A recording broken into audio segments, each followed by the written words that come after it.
नमस्कार। अभी एक छोटी सी कविता लिखी थी जिसके संदर्भ में कुछ अलग अलग बातें, अलग अलग व्याख्याएं लोगों ने की। किसी ने मुझसे पूछ लिया कि यह जो कविता है इसके पीछे का आप कुछ आशय हमें बताएं। तो मैंने कहा कि यार, कविता का पूरा आशय तो बता पाना बड़ा मुश्किल है, क्योंकि वह एक तरह से भाव रूप है। और कविता अपने आप में भाव को प्रकट करने के लिए जिन शब्दों का सहारा लेती है, उन शब्दों के चयन की महारत थोड़ा बहुत कवियों की होती है। इसलिए वो कवि कहलाते हैं कि किस जगह किस शब्द को फिट कर दिया जाए तो थोड़ा उस भाव के बात करीब हो जाएगी। तो आशय तो ना पूछो तो बेहतर है। वो किसी ने कहा है कि किसी चीज की भी परिभाषा अगर आपने,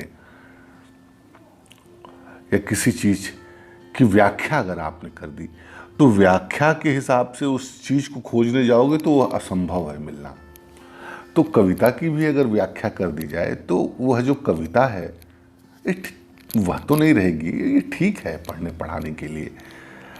फिर उन्होंने कहा कि आपने एक जगह लिखा है कि समुद्रों के मोती दुख में समाधिस्थ और प्रतीक्षारत है। ये बड़ा ही शानदार होने लगा, अच्छा लगा। तो इसका आशय क्या है? तो मैंने कहा यार, इसको इस तरह समझो कि आचार्य शंकर ने कहा कि माया और ब्रह्म दो अलग अलग हैं और यह अनादि है।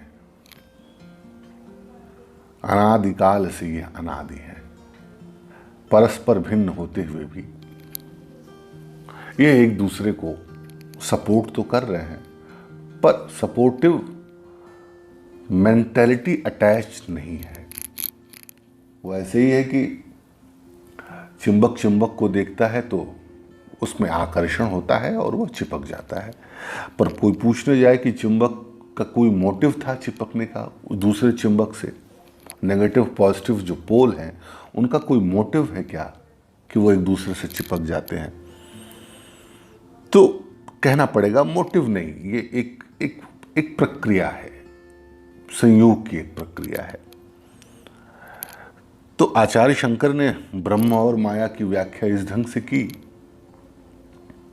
बड़ा ही इस पे बवाल हुआ, बड़े ही मतांतर खड़े किए गए और कहते हैं कि आचार्य शंकर के इस मत को अस्वीकार कर दिया गया।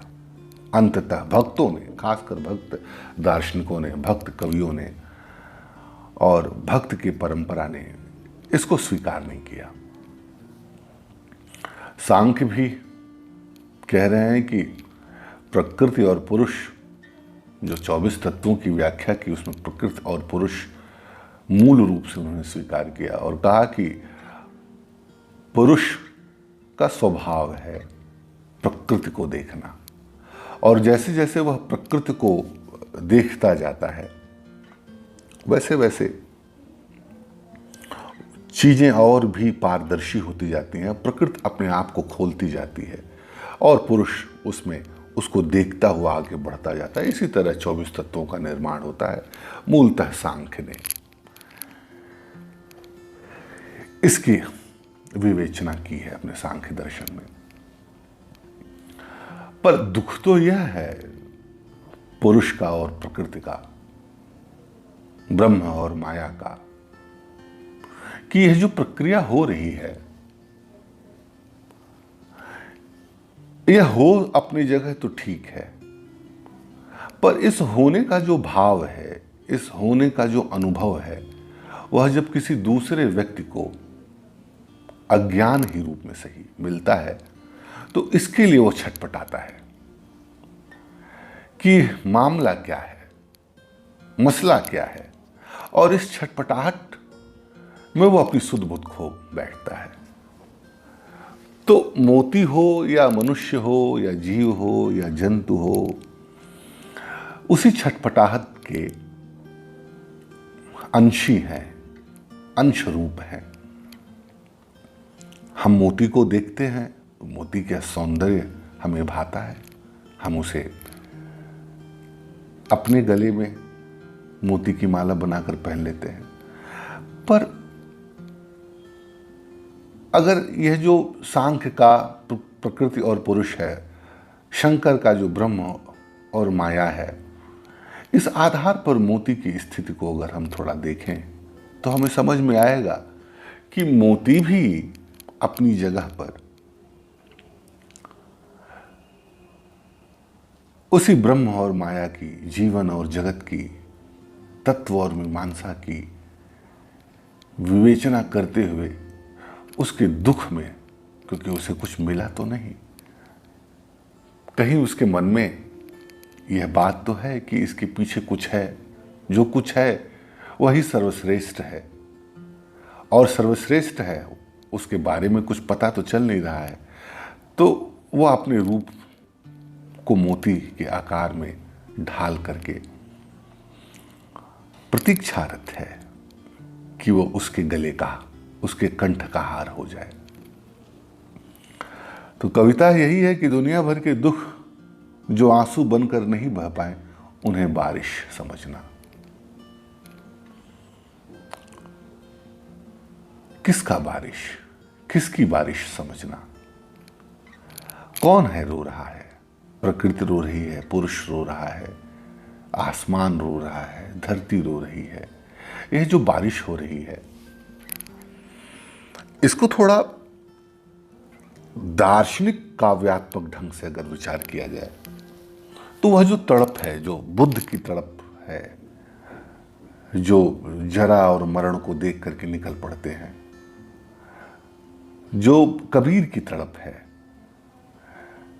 जो एक अदने से आदमी की तड़प है, कबीर और बुद्ध को छोड़ दिया जाए तो जो तड़प है व्यक्ति की, वो उसे कहां ले जा रही है, वो कहां जाना चाह रहा है। और बहुत सारे ऐसे सवाल हैं, और उन सवालों को ना पाने का जो दुख है, वो देखा जाए तो दुनिया में सबसे ज्यादा है।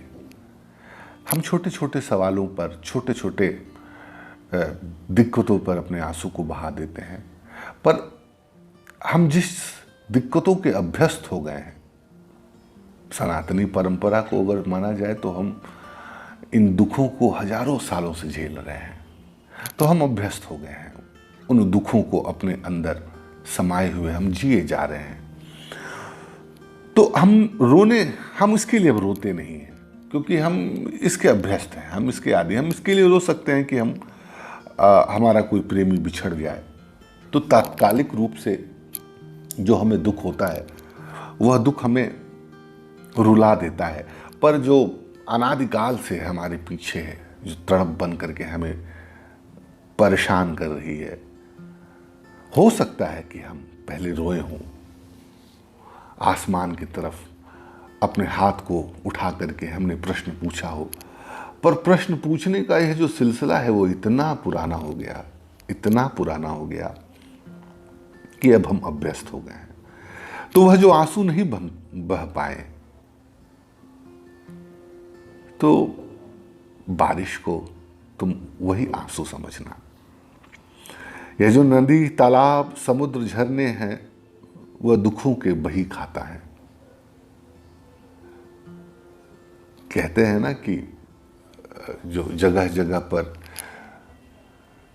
बुद्ध को जो निर्वाण प्राप्त हुआ जिस वृक्ष के नीचे, तो मुझे ध्यान नहीं आ रहा है, किसी ने कहा है कि अगर कोई संवेदनशील व्यक्ति उस वृक्ष के नीचे जाकर के उस वृक्ष से पूछे कि जब बुद्ध को साक्षात्कार, आत्म साक्षात्कार हो रहा था, तो क्या घटनाएं घटी थी, तो अगर वह वृक्ष हो तो वो आपको ठीक ठीक बता सकेगा।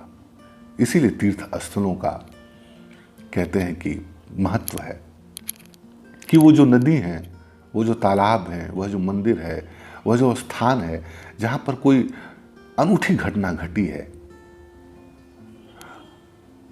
थोड़ा शांत होकर के जब आप उसके पास बैठते हैं तो वो अपने राज खोलती है। तो ये जो नदी तालाब है, समुद्र है, ये दुखों के बही खाता है। और इस बही खाता को पढ़ने के लिए कोई संवेदनशील, कोई बुद्ध, कोई कबीर जैसा मुनीम चाहिए जो इनकी बात को सुन सके, इनकी बातों को कैटेगराइज कर सके।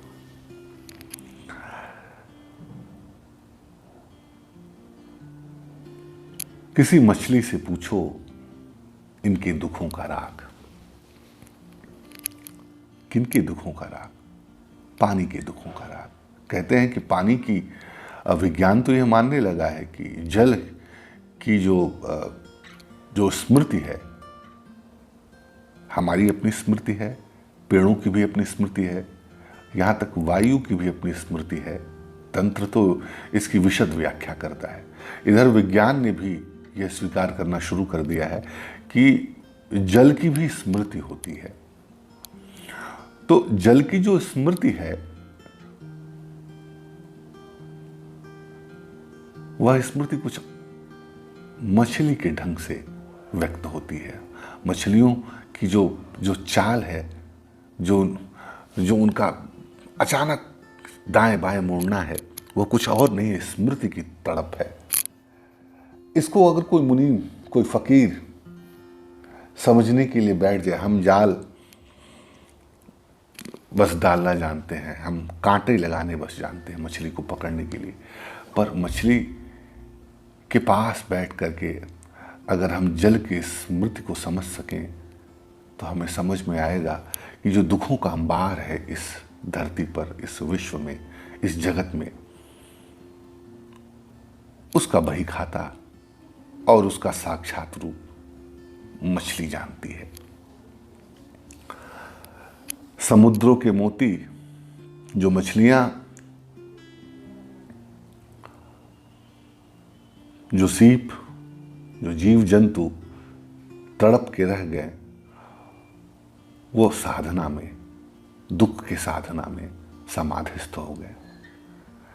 अब वह अर्पित, समर्पित होने के लिए तैयार है अपने सुंदरतम रूप में, अपने आत्यांतिक रूप में, कि जो कुछ भी इसके पीछे है हम उसके गले का हार हो सके, हम उसके गले में जा सके, समर्पित हो सके, हम उसको अपने बाहों में, अपने गले में लगा लें।